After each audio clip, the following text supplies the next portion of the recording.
Deer বিয়াস, আসসালামু আলাইকুম। দেশ ও দেশের বাইরে থেকে যারা আমাদের ভিডিওটি লক্ষ্য করে দেখেন তাদেরকে আন্তরিক শুভেচ্ছা ও অভিনন্দন। বিয়াস, আজকে আপনাদের মাঝে হাইব্রিড মাগুর মাছের পোনা নিয়ে হাজির হলাম। এই হাইব্রিড মাগুর মাছটি ভালো মানের মাছটি কীভাবে সংগ্রহ করবেন তা কিছু গুরুত্বপূর্ণ আলোচনা করব আপনাদের মাঝে। তা বিয়াস, আপনাদের ভিডিওটি ভালো লাগলে অবশ্যই চ্যানেলটিকে সাবস্ক্রাইব করে রাখবেন নিত্য নতুন ভিডিও পাওয়ার জন্য।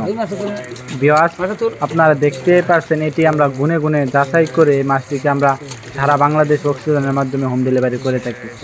এটির সাইজ হচ্ছে পুরা 3.5 ইঞ্চি সাইজের পোনা। আপনারা লক্ষ্য করে দেখতে পাচ্ছেন 3.5 থেকে 4 ইঞ্চি সাইজের হাইব্রিড মাগুর মাছের পোনা এখানে রয়েছে। এই মাছটি আমরা আজকে এক জায়গায় হোম ডেলিভারি করব, তাই গুনে গুনে এই মাছটিকে সেপারেট করা হচ্ছে।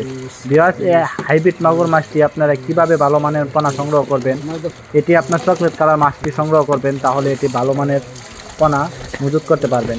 এই হাইব্রিড মাগুর মাছটি পুকুরে চাষ করতে হলে 1 কেজি হারে চুন ব্যবহার করতে হবে, 1 কেজি টিএসপি সার, 1 কেজি ইউরিয়া সার ব্যবহার করতে হবে।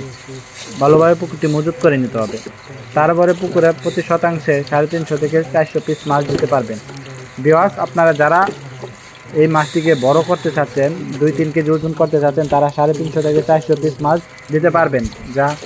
বিয়াস, আপনারা যারা 4টা-5টা 1 কেজি হলে এই মাছটি বিক্রি করে দিতে চাচ্ছেন, তারা অবশ্যই 500 থেকে 550 পিস মাছ অ্যাভেলেবেল পুকুরে চাষ করতে পারবেন। বিয়াস, আমাদের মাঝে এটি 4 থেকে 5 ইঞ্চি সাইজের অ্যাভেলেবেল মাছের পোনা সংগ্রহ করতে পারবেন। এটি আপনারা যারা চকলেট কালার মাছ সংগ্রহ করতে চাচ্ছেন, তারা অবশ্যই আমাদের স্ক্রিনে দেওয়া নাম্বারে যোগাযোগ করবেন। এই মাছটি আমরা সারা বাংলাদেশে অক্সিজেনের মাধ্যমে হোম ডেলিভারি করে থাকি।